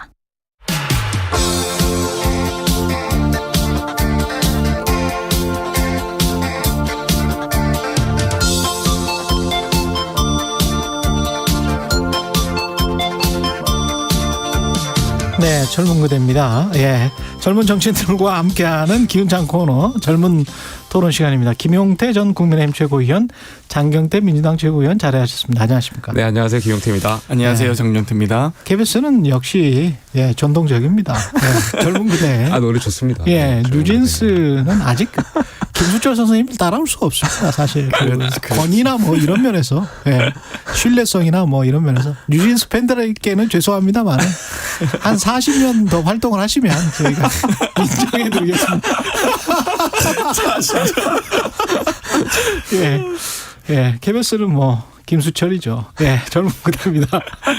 예, 수해로 인한 지금 소식 먼저 전해드려야 되는데 그 이권 카르텔은 아까 윤희석 대변인 바로 이렇게 연결할 필요는 없다. 재정과 관련해서는 그 이권 카르텔은 이권 카르텔대로 그 어떤 조사를 잘 하고 지금 당장은 뭐 예비비로 복구하겠다 뭐 이런 입장을 밝혔는데 대통령은 근데 왜 이 말을 했을까요?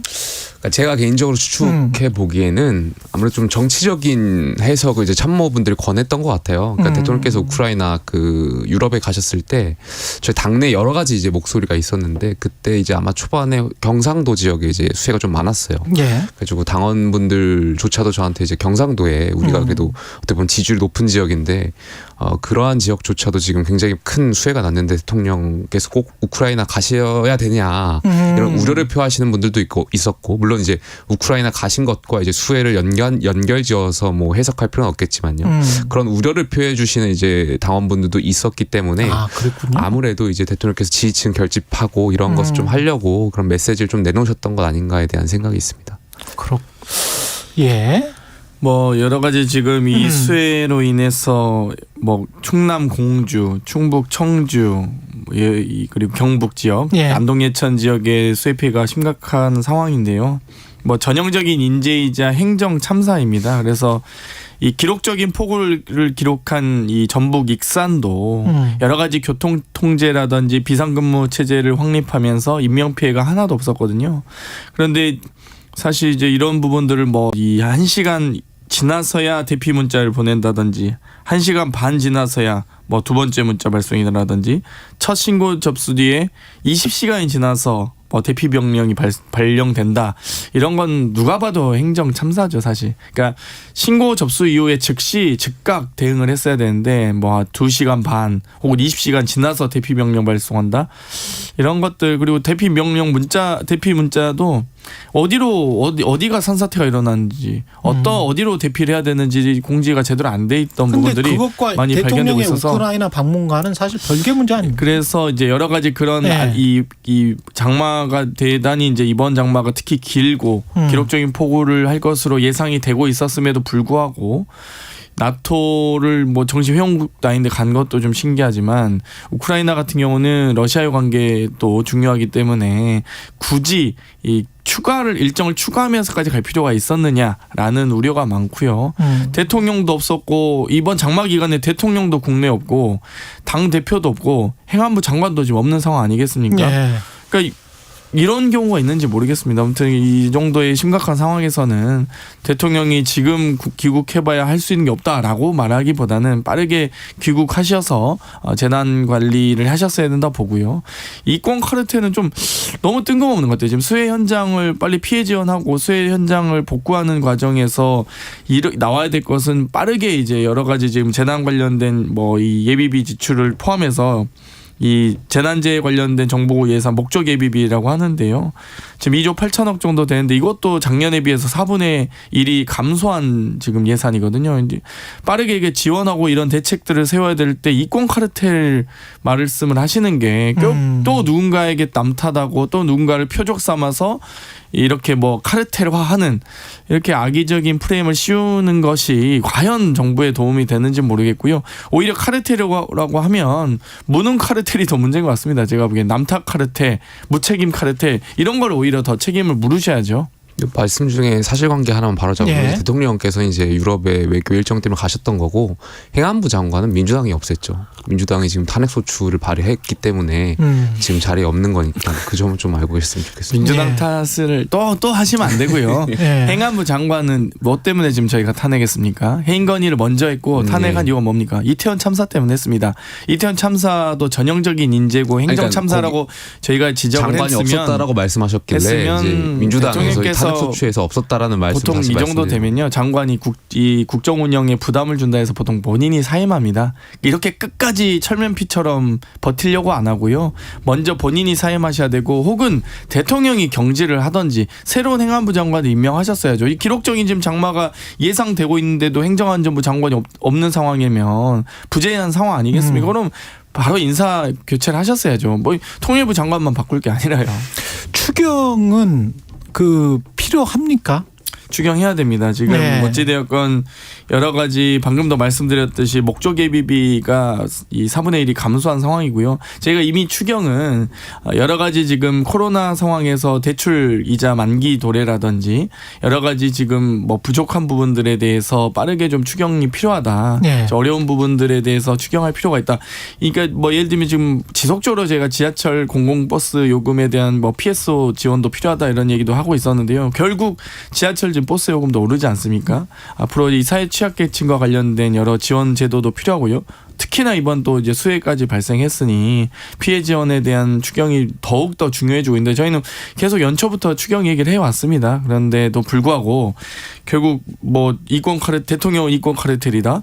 또 정부 국민의힘 여당은 뭐 추경까지는 필요한 상황 아니다라고 하시는데 한번 지켜보겠습니다. 어디까지 버틸 수 있는지. 지금 계속 지금 세수 확보가 안 돼서 결국 한국은행 세수도 지금 50조 정도가 덜 거치고 있는 상황이고 한국은행 돈이 없으니까 한국은행으로부터 차입금도 지금 한 50조 정도 발생하고 있는 상황인데 그리고 이럴 때일수록 오히려 더 추경을 해야죠. 근데 저는 그러니까 이런 이 재정 손실을 어떻게 버틸 수 있을지 모르겠습니다. 수해와 관련해가지고 당연히 정부라는 게 국민들이 필요한 것이 있다면 당연히 추경할 필요가 있겠죠. 그런데 지금은 뭐 저는 지금 상황에서는 이미 충분한 비용으로 일단 어떻게 보면 가름할 수 있겠다라는 생각이 좀 들어요. 윤희석 대변인도 비슷한 이야기했어요. 정부 재난대응 예산 항목이 있겠지만 행안부에 재난대책비 1,500억 편성돼 있고 농림축산부 재해대책비 기금 2,000억 편성돼 있고요. 각 부처에 한 4,000억 있고요. 거기다가 행안부에 재난안전관리 특별기부세 1조 원 있고요. 기재부에 재난용으로도 2조 8천억 있고요. 총 다 해서 예비비까지 끌어오면 6조까지 계산이 되는 것 같아가지고 당연히 여기에 더해서 어떤 복구 비용이 더 필요하면 그때 당연히 추경에 대해서는 그때 가서 또 논의할 수 있다고 저는 생각해요. 근데 여야정 TF를 제안을 했는데 정부는 일단 빼고 여야 TF를 만들지에 관해서 지금 논의가 되는 거예요? 아니면은 일단 아까는 약간 모호하던데. 저희가 여야정 TF를 제안했고요. 현재 뭐 보는 뭐 여러 언론을 통해서 보면은 TF 구성까지는 뭐 거부할 명분은 없으신 것 같아요. 국민의힘 입장에서도. 근데 보면 국민의힘 집권 여당인데 별로 정부하고 이렇게 과연 당정 협의는 잘 하고 있는지 모르겠어요. 그러니까 정부 말만 나오면 왜 이렇게 대통령 눈치를 보는지 모르겠는데 이런 수해 피해 상황일수록 더 집권 여당이 책임감을 가지고 이 정부와 공무원분들을 좀 더 독려해서 이런 피해 복구에 더 전면에 나서야 되는 거 아니겠습니까? 그게 바로 정치의 본질이자 본령이죠. 근데 여야정 TF하자 이게 다른 게 아닙니다. 그러니까 수해 피해와 복구 지원에 대한 TF하자는 거 아닙니까? 여기서 뭐 다른 정쟁 요소가 없잖아요. 근데 이것도 주저하시면 도대체 국정 운영을 어떻게 하시겠다는 건지 잘 모르겠습니다. 네.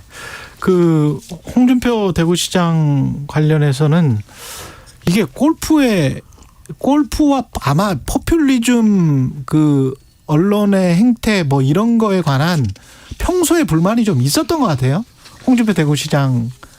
그리고 골프와 테니스가 다른 게 아닌데 왜 그 주말에 골프 치는 거에 관해서 그렇게 적대시하냐 뭐 이런 차원에서 지금 뭐 이야기를 하다가 나중에 보니까 당원 당규에 수해 때는 골프 치면 안 되게 돼 있더만요. 국민의힘은. 그러니까 예. 말씀하신 대로 뭐 주말에 골프 치는 거 뭐가 문제겠습니까? 다만 수해 상황이었고 정말 특별한 재난 상황이었을 때 공직자로서 또 홍준표 시장 같은 경우는 대구시장이시지만 대통령 선거를 여러 번 출마하셨고 후보죠. 당 대표도 그렇죠. 여러 번 하셨고 예. 당의 고문도 하셨고 그러니까 지도자잖아요. 지도자셨고 그러니까 지도자였기 때문에 거기에 대한 비판이 있는 거지. 여기에 대해서 자꾸 본인이 대구에는 아무런 일이 없었다 하면서 피해 가신다면 국민적인 질타를 받으실 수밖에 없겠죠. 그래서 저는 뭐 홍준표 시장께서 처음에 초반에 대응하실 때 좀 개인적으로 실망을 좀 했었고 이제 오늘 아마 윤리위가 이제 징계 절차를 개시할 거냐 말 거냐 가지고 논의가 있을 것 같은데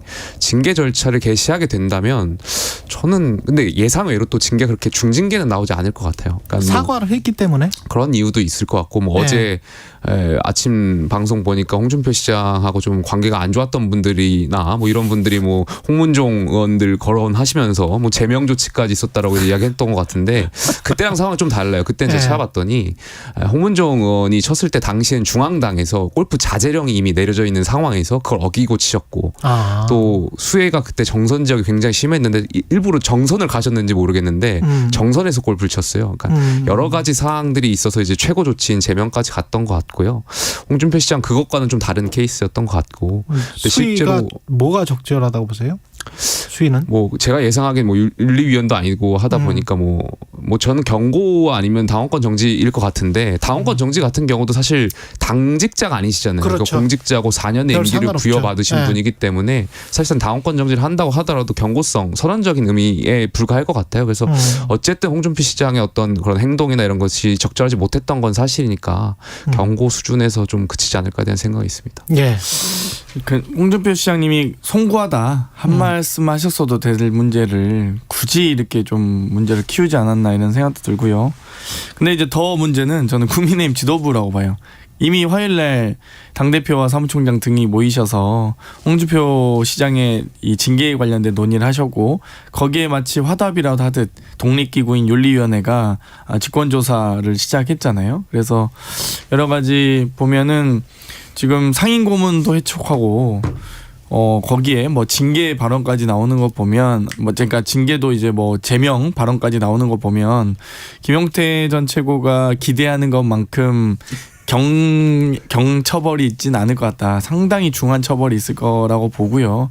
중징계가 있을 거라고 예상합니다. 그러니까 국민의힘에서 어떻게 해서든지 홍준표 시장을 몰아내기 위한 여러 가지 고민을 하시는 것 같아서 과연 정말로 이 수해 피해 복구에 대해서 정말 관심과 집중을 하고 있는 건지 잘 모르겠고요. 공주 가셔서 정진석 의원님은 뭐 이렇게 박수 치고 계셨잖아요. 대통령 말만 나오면 박수 치시던데. 그러니까 좀 때와 장소 낄낄빠빠 좀 하셨으면 좋겠습니다.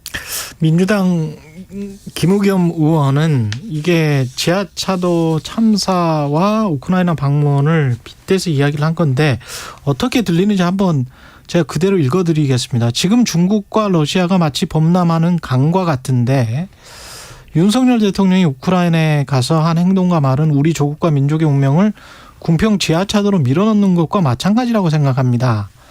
이게 만약에 이제 궁평 지하차도에서 희생당하신 유족분들이 들었으면 이게 그분들 입장에서는 이게 뭐야? 뭐 이렇게 이제 느껴지는 그런 발언이거든요.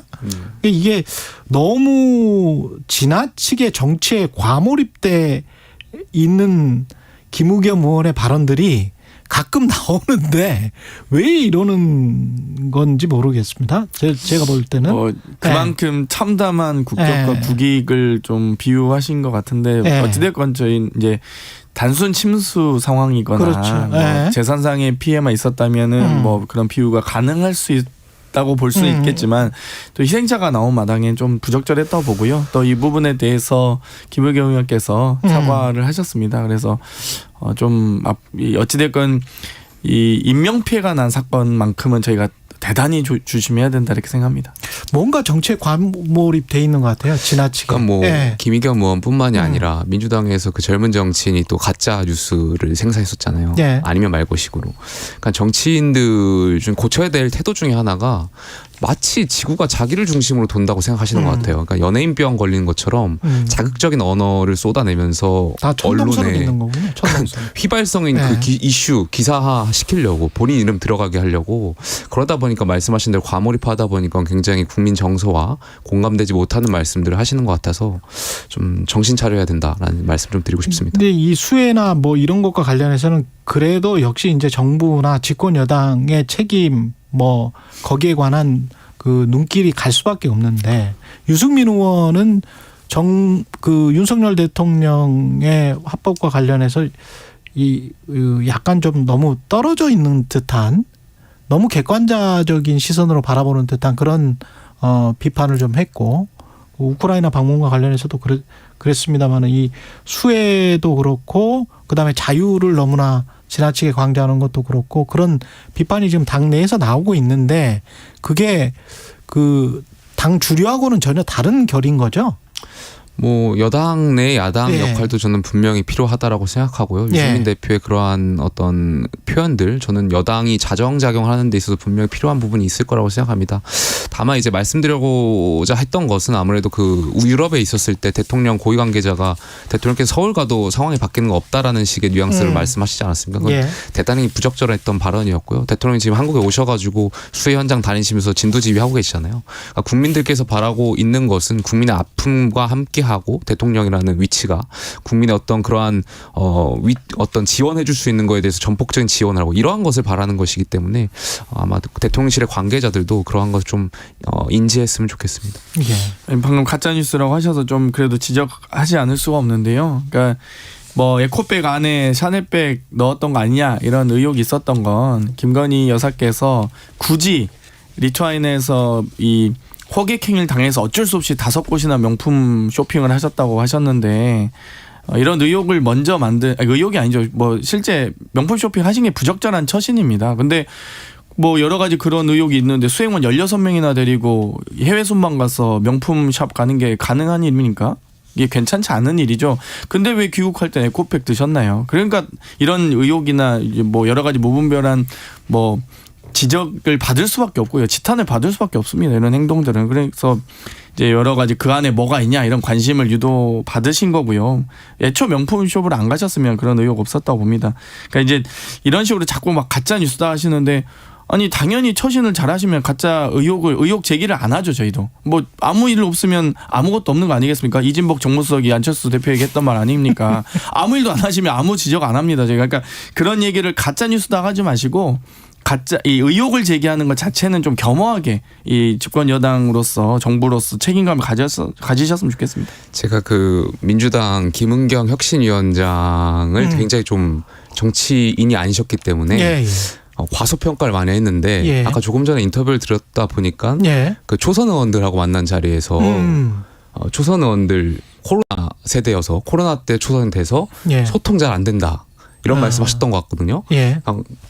코돌이 이 초선 의원들 능력 부족에 이렇게 소통 부족이라고 말씀하셨던 것 같은데 제대로 보셨네요. 장기태 의원이 지금 소통이 잘 안 되는 것 같아가지고 김은경 혁신위원장님 제대로 보시고 계신 것 같습니다. 아니 지금 김건희 여사 아니, 명품 쇼핑하고 소통이 잘 안 돼가지고 뭔 상관입니까? 아니, 그 민주당 혁신위원장께서 네. 그러시더라고요. 조선들 코돌이들 그러니까 소통 안 된다. 뜬금없이 뭔 소리인지 모르겠고요. 일단 좀 부디 국민의힘에서 그 좀 공감이 있는. 그러니까 예를 들면 대통령께서 좀 제가 대통령 얘기도 안 했는데 좀 뭐 산사태 나서 조금 몇몇 지역 매몰된 줄 알았어 이러고 말했잖아요. 그 매몰돼서 사람이 죽을 수도 있는 겁니다. 그렇게 무공감한 무책임한 말을 하시는 게 말이 됩니까? 제가 굳이 지적하지 않으려고 했는데 공감을 꼭 얘기하셔서 대통령의 공감 능력부터 좀 고민하시기 바랍니다.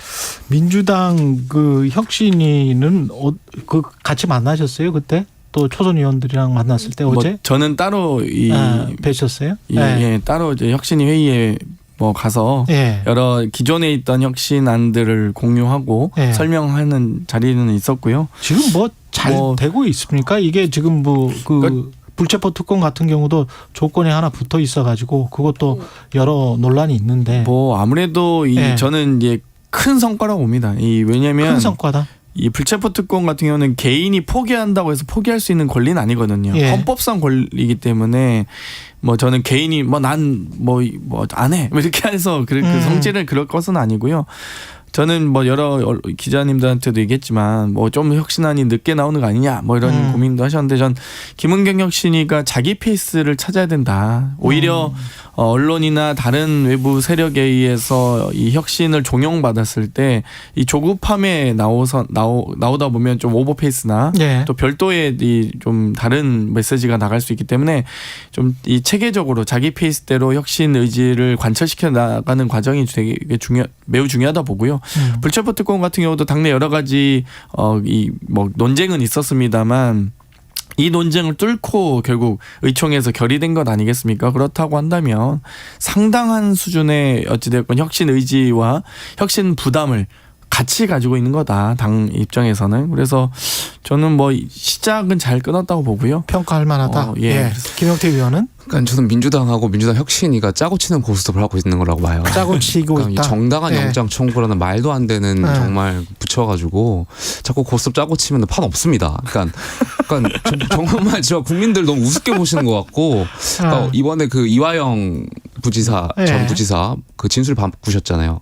그러니까 이재명 대표 기소됐을 때도 사실 기소되면 민주당 당원 당규에 따라서 당직이 정지돼야 되는데 그것도 제멋대로 해석해가지고 정치 탄압이라 규정하면서 예외로 빠져나가신 거 아니겠습니까?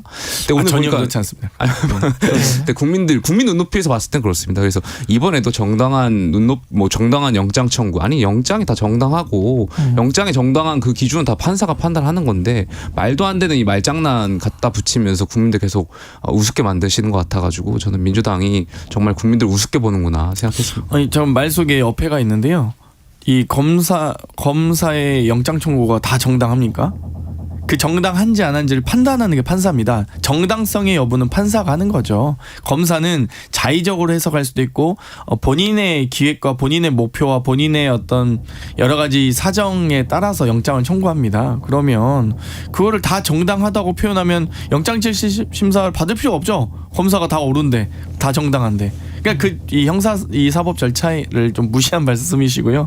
어찌되었건 이 법원의 이 법리상의 정당성 여부 판단과 더불어 또 정치적인 균형 이런 부분도 당연히 저희도 고려해야 됩니다. 그러니까 이 삼권 분립이 나온 이유가 뭐겠습니까? 법원의 판단도 있지만 그렇게 따지면 당연히 헌재에서 이 국회의 체포 동의안 결의에 대해서 위헌 판결을 해야죠. 근데 법리상의 문제뿐만 아니라 정무적인 판단도 해야 되기 때문에 그런 게 당연히 있는 겁니다. 영장 판단 헌법 절차잖아요. 하는 거고 정당한지 안 한지는. 그러니까 저는 장혜태 의원께 여쭙고 싶어요. 그러면 도대체 여태까지 민주당에 청구했던 영장 중에 정당하고 정당하지 않았던 것은 무엇이냐? 이재명 대표를 향한 이제 것, 누가 판단하는 노웅래 의원을 향한 것, 중요한 것 윤관석 의원을 향한 것, 그 다 정당하지 않았던 겁니까? 그래서 노웅래 의원 같은 경우도 한동훈 법무부 장관이 이 본회의에서 체포동의안을 저는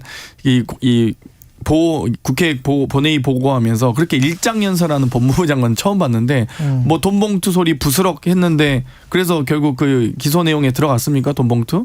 부스럭 소리 들어갔습니까? 못 들어가지 않았습니까? 아니 자기들이 아니 심지어 검사도 제대로 기소 내용에 포함시키지도 못할 내용을 그래도 일국의 법무부 장관이 국회 본회의장에 나와서 버젓이 이 피의 사실 공포가 될 수 있는 본인은 이 개별 수사에 개입하지 않는다면서요. 그러면서 버젓이 얘기합니까? 또 뻔뻔하게 그게 말이 됩니까? 그러니까 정말 제가 이런 얘기까지 안 하려고 하는데. 그냥 어떤 사안에 대해서 어떤 혐의가 있으니 국회에서 체포동의안에 대해서 가결시켜 주실 것을 요청드립니다. 이 한마디면 됐습니다. 근데 그렇게 일장연설을 저희가 뭐 무슨 교섭단체 대표연설 듣는 줄 알았어요. 되세요, 여기서. 한 3, 4분밖에 안 남아서 김영호 통일부 장관 후보자 논란과 관련해서는 김정은 정권 타도 아까 윤희석 대변인한테도 비슷한 이야기를 물어봤는데 김정은 정권 타도라고 하면 이게 이제 흡수통일로 생각할 수밖에 없을 것 같거든요.